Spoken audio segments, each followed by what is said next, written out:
Welcome to the Forbidden Frontier. You want to go to Sacsayhuaman? Let's check in on. Let's check in All right, on the so this dig. is day 5. So I have a question. Have they ever done this before? I don't Not think so. that I know of. Nope. I don't think so.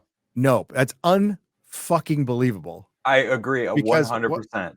When we were there, the first thing I noticed was those bottom stones. I'm all, wonder how far they go down. I wonder if they're on top of any stones.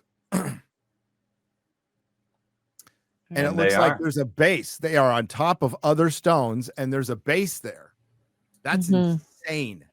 Like you might be walking over an entire field, like a courtyard of megalithic stone. Right. Yeah. If you're standing looking at the wall, you might be on top of giant megalithic stones that are below your feet.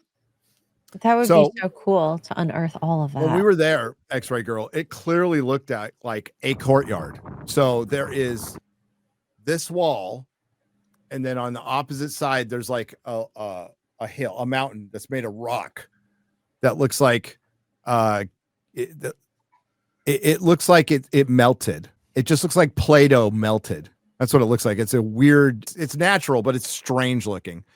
And it's definitely this is a good one. Yeah.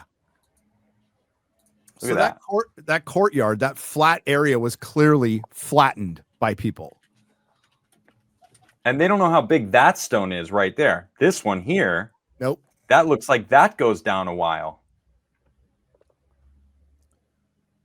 Damn.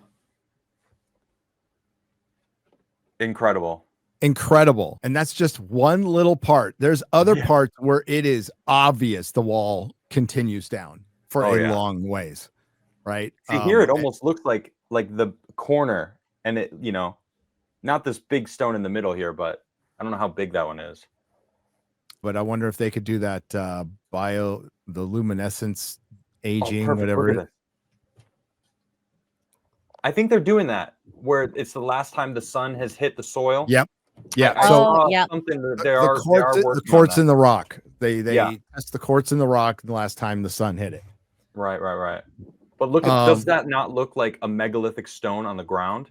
Yeah. Look how flat that stone is on the floor. Yep.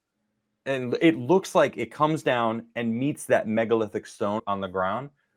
And there's something under there. It's awesome. Well, you have to ask the question, is that sediment on it, or did they bury it? And I think these other stones that we're seeing that are in the dirt, essentially above what looks like that megalithic stone, is what the Inca were using to build the smaller, the newer walls. Right to your right, there's a wall. There's Inca on that right. You see it. So there is walls that were newer that they're using smaller stone. I think that we're just seeing like through the thousands of years that people have been living there as this sediment has been building up against this wall that's been there for buried history. Yeah. Do they have a word for the people that came before in Peru? Pre-Inca. That's how they were referred to, as pre-Inca. Pit number 1 is now 6 feet tall. This was day 7. Wow. Unclear if there's another block underneath. 6 feet down? Yep. For the first one. You don't get the reference because it's hard to get, what do you compare? Yeah. You can't gauge. There's no human in there. I can tell you. I could get in there and you could barely see the top of my head. That's crazy. Wow. I mean, I'm just going to say something obvious. Those walls at Sacsayhuaman are fucking huge. It's like a human and a half tall, some of them. It's crazy. Pit number 2 and 3 have reached the bottom, just not number 1 yet. Day number 8. The bottom has been reached in all 3 pits. First one is 6.2 feet deep. Is this the first pit here? Yes. It looks familiar. Yeah, okay. Look at that. So that's wow. Now, when they say the bottom, I wonder what that means. Like, did they hit a megalithic stone at the bottom of it? Looks like a big it's not stone. dirt anymore.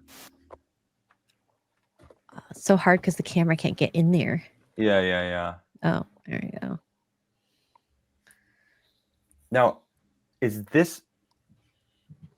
Yeah, I don't know. That's interesting. I wonder what that rock is that's kind of in the way. Like, was it a failed piece? It's probably some kind of foundation stone, maybe. that they didn't have to smooth out as much. Yeah, they didn't smooth any of this out. Just judging by that, it doesn't look like they were planning on using it as floor, or I don't know what they were going to end up doing. That looks like clay to me. That doesn't even look like rock. The soils for sampling and dating. I swear there's a video of someone taking samples from underneath the rock.